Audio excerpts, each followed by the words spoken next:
उठ जा नालायक, सुबह के 8 बजने को है। तुझे एग्जाम नहीं देना क्या? थोड़ी देर और सोने दीजिए ना पापा। तू उठता या फिर मैं तेरे ऊपर पानी फेंकूं? रोज गधों की तरह सोता रहता है, पेपर की कोई टेंशन ही नहीं है। और एक हमारा समय था जब हम पेपर में फेल होने के डर से रात भर पढ़ा करते थे, सो ही नहीं पाते थे। तो क्या अब आप उसका बदला मुझसे लेंगे? मैं 15 मिनट बाद उठ जाऊंगा, आप प्लीज जाइए, मुझे डिस्टर्ब मत कीजिए। इतना कहकर रौनक रजाई ढककर फिर से सो जाता है। तू ऐसा नहीं मानेगा, रुक मैं अभी पानी लेकर आता हूं। बस फिर क्या था, इतना कहकर वो भागते हुए बाथरूम में जाते हैं और पानी की एक बड़ी सी बाल्टी लाकर रौनक के ऊपर फेंक देते हैं। पानी पड़ते ही रौनक झट से उठ जाता है। ये आपने क्या किया पापा? अब तो उठेगा नहीं तो यही करना पड़ेगा ना। वैसे थैंक्स डैड, आपके कारण ना अब मुझे नहाने की भी जरूरत नहीं पड़ेगी। चलिए अब आप माँ से बोलकर मेरे कपड़े निकलवा दीजिए, तब तक मैं ब्रश कर लेता हूँ। वैसे कल ना आप एक काम और करना, नहलाने के साथ साथ मुझे ब्रश भी करवा देना। ये ब्रश करने में ना मुझे बहुत आलस आता है। रौनक की बातों से अरविंद का मुंह खुला का खुला रह जाता है। वो अपनी पत्नी कमला के पास जाता है और रौनक की हरकतों के बारे में बताता है, जिसे सुन उसकी पत्नी हंसने लगती है। तुम अपने बेटे को समझाने के बजाय हंस रही हो।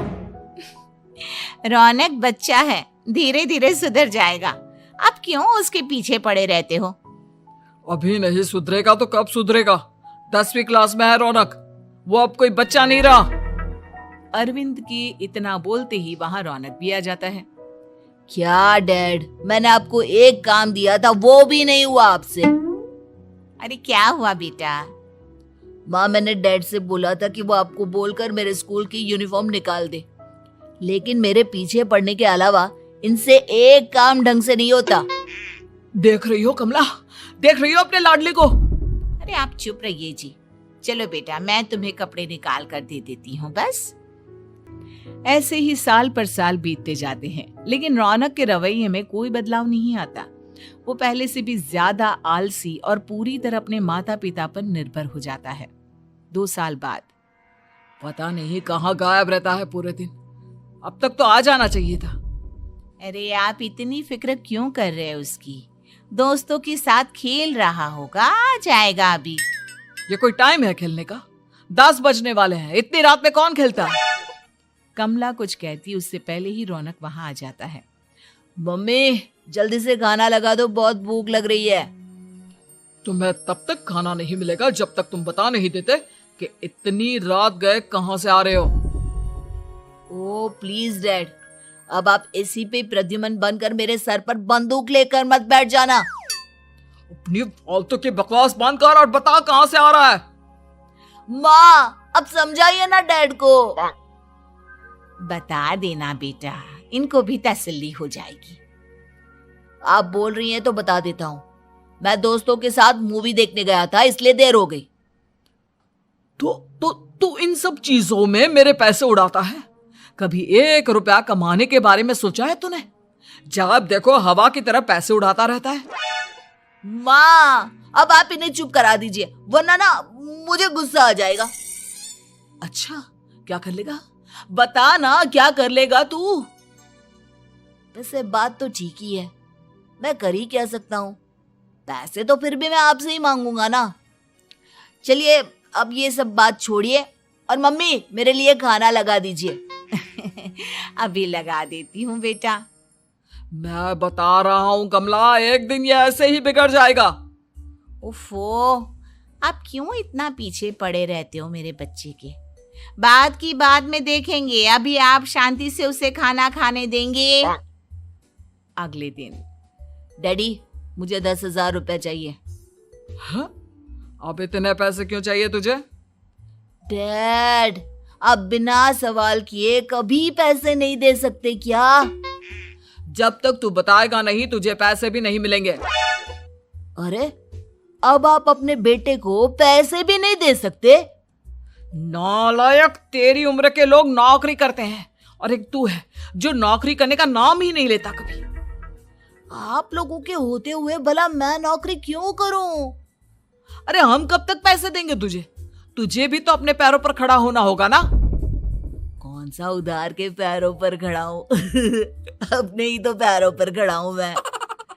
इसी तरह रौनक दिन प्रतिदिन लापरवाह होता जाता है।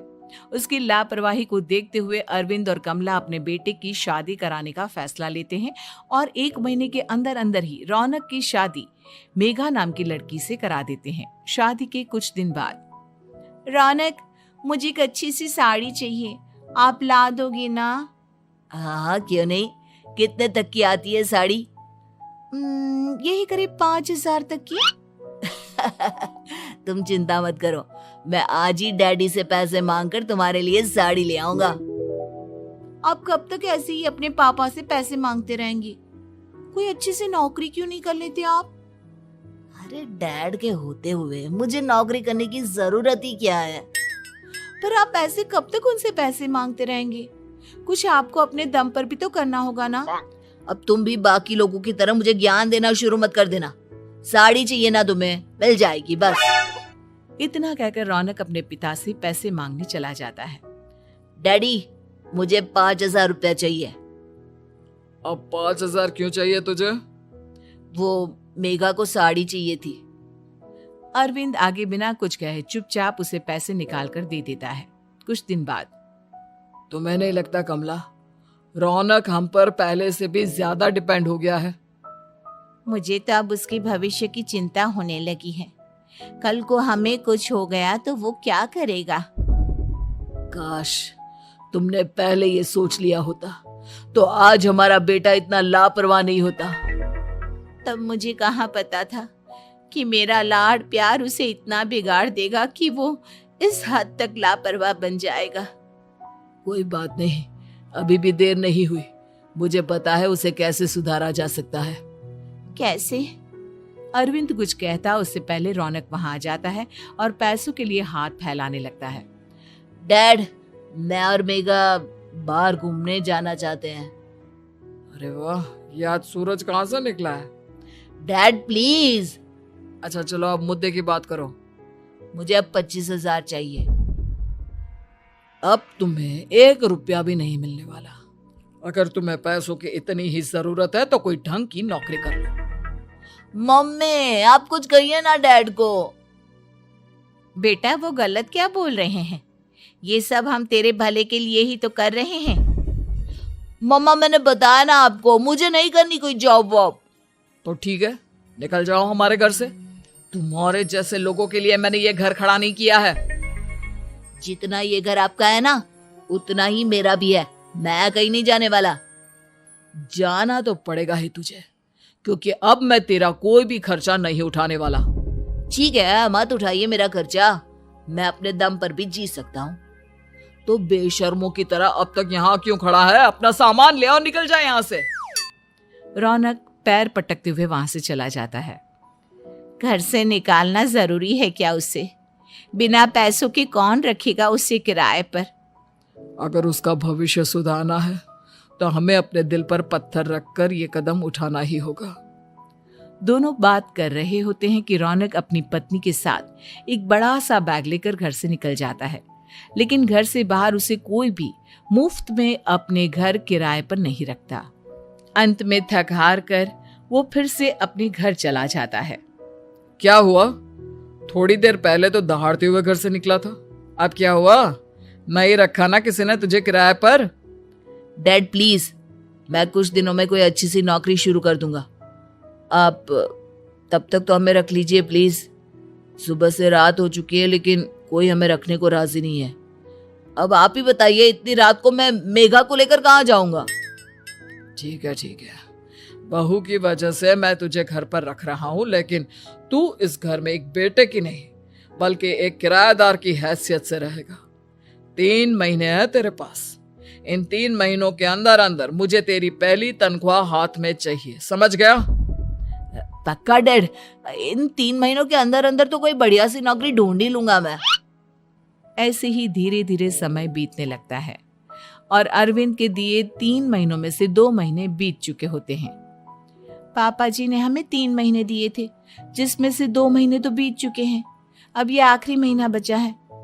अरे तुम चिंता मत करो, आज मेरा ना 2 जगह इंटरव्यू है, दोनों में से कहीं ना कहीं तो जॉब लगी जाएगी। अच्छा, ऑल द बेस्ट।